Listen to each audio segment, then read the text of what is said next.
About 2 months ago, I was tasked with making a multimedia artifact for a university assignment and made this.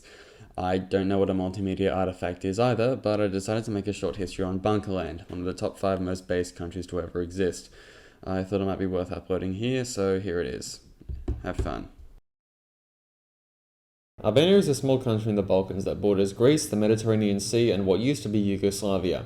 Despite the fact that it's existed for 1,000 years, Albania has been independent for less than 150.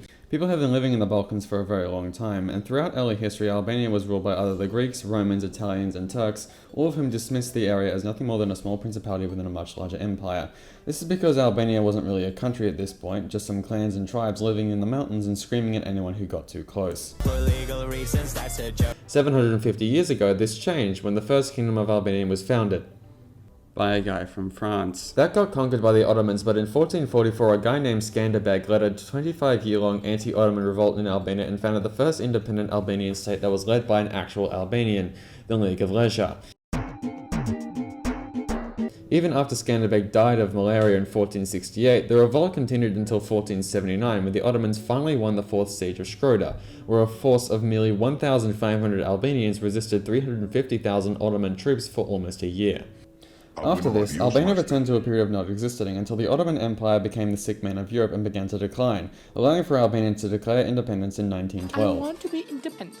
No! He said the N-word! The First Republic of Albania was declared in 1925, and then the president declared himself king in 1928, which everyone just kind of went along with, except for the 55 people that tried to kill him. This is because Albania had a very strong class society between a minority of rich landowners and a majority of dirt-poor peasants and tribesmen.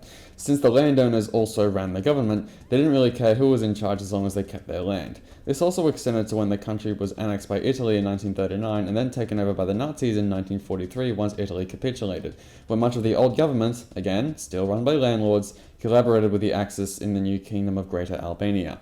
However, much of the peasantry did not like the Axis powers, and the extent of Axis resistance made the country so volatile that in 1944 it forced the Nazis to leave it in the hands of a nationalist anti-communist resistance group it recognized as the official Albanian government neutral in the war. However, all this did was destabilize the country further into a full-blown civil war. In October 1944, 500 years and 8 months after Skanderbeg's original rebellion, communist partisans and peasant soldiers marched into the capital, Tirana, founding the Socialist Republic of Albania, led by a former school teacher named Enver Hoxha.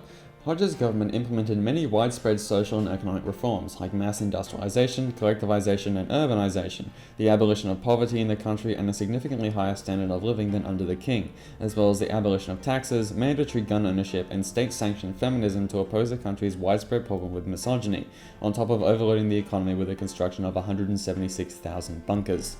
The country's debt problems exacerbated after Hoxha's death in 1985, and the communists were ousted in 1991. However, widespread rioting led to the demands to reinstate the communists in 1992, but this was prevented by American intervention in the Albanian electoral process.